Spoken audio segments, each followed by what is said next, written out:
मथुरा में शिव भक्तों की श्रद्धा शिव मंदिरों पर उमड़ पड़ी है। शिव की आराधना करते नजर आए श्रद्धालु।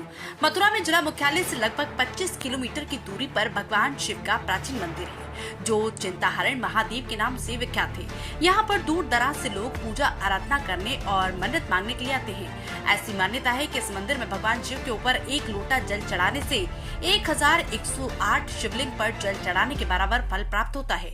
यमुना के तट पर स्थित कृष्णकालीन ये शिवालय काफी सिद्ध माना जाता है। मान्यता है कि एक बार जो भी व्यक्ति श्रद्धा के साथ इस चिंताहरण महादेव जी के दर्शन कर लेता है तो उसकी सभी चिंताएं दूर हो जाती है। ब्रज 84 कोस में एकमात्र ऐसा शिव मंदिर है जहां पर आरती से पहले तक भक्त जल चढ़ा सकते हैं। मनोकामना पूरी होने के लिए भक्त यहां मंदिर का घंटा बजाते हैं और चिंता दूर होने पर दीपक जलाकर भगवान से आशीर्वाद लेते हैं। चिंताहरण महादेव पर सुबह 4 बजे की मंगला आरती होने के साथ ही भक्तों का यमुना पर पहुंचने का सिलसिला शुरू हो जाता है। भक्त यमुना से जल लेकर भगवान शिव का जलाभिषेक करते हैं और अपनी चिंताओं को दूर करने के लिए मन्नतें मांगते हैं। मान्यता है कि भगवान भोलेनाथ ने यहीं पर माँ यशोदा की चिंता को दूर किया था, तभी से भगवान भोलेनाथ इस जगह पर विराजमान है और दूर दराज से आए लोगों की चिंताओं को हरते हैं। दरअसल भगवान कृष्ण ने 7 वर्ष की आयु में इसी जगह पर मिट्टी खाई थी। माँ यशोदा ने कृष्ण से मिट्टी को मुंह में निकालने के लिए कहा, लेकिन जब भगवान कृष्ण ने मुंह नहीं खोला और मिट्टी बाहर नहीं निकाली तब माँ यशोदा को चिंता हुई और उन्होंने भगवान का मुंह खोल जैसे ही मिट्टी निकालने का प्रयास किया, वैसे ही भगवान के मुख में ब्रह्मांड के दर्शन माँ यशोदा को हो गए थे। जिसके बाद माँ यशोदा घबरा गई और भगवान शिव को पुकारते हुए मूर्छित हो गई। तभी माँ यशोदा की पुकार सुन भगवान शिव यहाँ प्रकट हो गए और माँ यशोदा की चिंता को दूर किया। जिसके बाद यशोदा ने यमुना के लोटा जल से भगवान शिव का जलाभिषेक किया।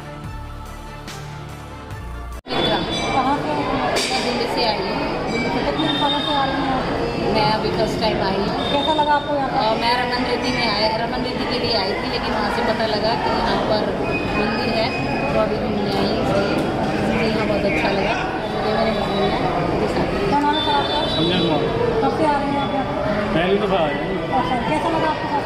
सही है वैसे अच्छा मंदिर में कुछ चिंताएं दूर हुई आपकी? हाँ हो जाएगी। मन में विश्वास रखिए। इसी उम्मीद में आता है ना। कहाँ से? गांधीधाम कच्छ से, गुजरात से। गुजरात से आई हैं? जी हाँ। कितने सालों से आ रही हैं? हम फर्स्ट बार आए हैं। फर्स्ट बार आई हैं। भगवान श्री कृष्ण की नगरी बहुत अच्छा लगा। राधा रानी ने कृपा करी, मेरे से तो चला भी नहीं जाता था, जो जितनी कृपा करी जो मैं ऊपर तक चली गई। बरसाना में ठेठ ऊपर तक चले गए। हमने बहुत होली खेली, नहीं तो मेरे को तो विश्वास ही नहीं था। मैंने तो उनको कहते तो मेरा हाथ पकड़ के तुम ही चलाना, मेरे से तो नहीं चला जाएगा। उन्होंने तो ऐसा हाथ पकड़ के सारी परिक्रमा करवा दी। मैं तो बहुत खुश हो गई। मैंने कहा ऐसी कृपा सदैव बनाए रखना। भगवान कृष्ण की नगरी में आपको आके शिव बाबा भोलेनाथ के दर्शन हुए, उसको आप उसके बारे में क्या कहना चाहोगे? अरे ऐसे दर्शन हमने तो कभी साक्षात कर ही नहीं पाए थे, तो हमने अब करे हैं दुनिया में। ऐसे दर्शन का हमको बहुत धन्य हो गए, हमको करके। मेरा नाम है आचार्य अनिल जी महाराज। आप यहाँ कितने वर्षों से हैं? यहाँ लगभग 20 वर्ष हो गया। 20 वर्ष से ही यहाँ सेवा कर रहे हैं। तो ये भव्य विशाल मंदिर है, इसकी क्या प्रधानता है? इसकी प्रधानता यही है कि आज भी चिंता का हरण होता है। यहाँ पर जो भी व्यक्ति यहाँ पर आता है श्रद्धा से भाव से भगवान को जल चढ़ाता है, चिंताहरण महादेव का पूजन करता है, यज्ञ करता है, दान करता है, पुण्य करता है, उसकी सारी चिंताएं दूर होती है। उनका नाम चिंताहरण क्यों पड़ा इसके बारे में भी बता देते हैं। ये कैलाश से कन्हैया के दर्शन के लिए यहाँ पर प्रकट हुए थे।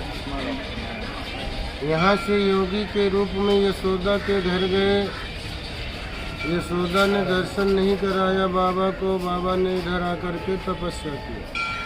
कुछ दिन पीछे कृष्ण ने मिट्टी खाया, मुखमा ब्रह्मांड दिखाया, यशोदा को चिंता हो गई। बाबा ने अवसर देखा, आकाशवाणी किया, यशोदा चिंता मत कर, अपने लाला को लेकर मेरे पास आ, मैं तेरी सारी चिंताएं दूर कर दूंगा। यशोदा चिंता से व्याकुल अपने लाला को कान पकड़कर ब्रह्मांड घाट से हाथ जोड़ करके बोली, बाबा मेरे लाला को क्या हो गया? बाबा ने इधर दर्शन किया, प्रणाम किया, यशोदा को बताया, यशोदा ये तेरा लाला नहीं जिसे तू लाला समझती है, ये जगत पिता पार ब्रह्म परमात्मा है। इसके दर्शन के लिए मैं स्वयं शिव कैलाश से आया हूँ। तेरे घर गया तूने दर्शन नहीं कराया, इसलिए ये डाल करके चिंता देकर मुझे दर्शन देने आए। इसकी चिंता छोड़ के ये पूरा ब्रह्मांड की चिंता करता है। यशोदा की सारी चिंताएं दूर हो गई। यशोदा ने कहा कि बाबा जो भी तेरे दरबार में आए उसकी सारी चिंताएं दूर करना। आपका नाम चिंता हरण महादेव। 5,500 वर्ष प्राचीन शिवलिंग है, स्वयंभू है। एक शिवलिंग में 1,108 शिवलिंग। जो भी भक्त एक लोटा जल चढ़ाता है उसको 1108 शिवलिंग का फल मिलता है। ये चिंता हरण का महत्व है। और जब से यशोदा मैया का चिंता दूर हुआ, जब से इनका नाम चिंता हरण महादेव। जो 1,008 शिवलिंग है वो कहाँ पर है? नीचे नहीं, उसी शिवलिंग पर छोटा छोटा चारों तरफ बना हुआ है। उसको गौर से देखने से मालूम पड़ता है। इसमें सहस्त्र शिवलिंग है, स्वयंभू है, सहस्त्र शिवलिंग है। 5,500 वर्ष प्राचीन शिवलिंग पर ऊपर बने हुए हैं। हाँ, अगर हम किनारे में शिवलिंग के साइड में। तो काफ़ी भंडारा वगैरह भी यहाँ चलता हाँ, है। भंडारा अक्सर चलते ही रहते हैं। आज भी भंडारा था, फिर पूरा साथ का। और काफ़ी संख्या में लोग श्रद्धालु जो हाँ, हैं यहाँ बहुत दूर दूर से श्रद्धालु आते ऐसा हैं। उस समय तो कुछ भी भीड़ नहीं होती थी, लेकिन आज जो है आज के समय दिन प्रतिदिन एक लोग 10 लोग को बताता है तो 10 लोग चले आते हैं खींचे हुए। 10-20 को बताता है तो भी, यानी जो भी एक बार चिंता हरण के दर्शन कर लेता है तो वो और अधिक से अधिक लोगों को जोड़ता चला आता है और एक से एक संख्या को बढ़ती जाती है।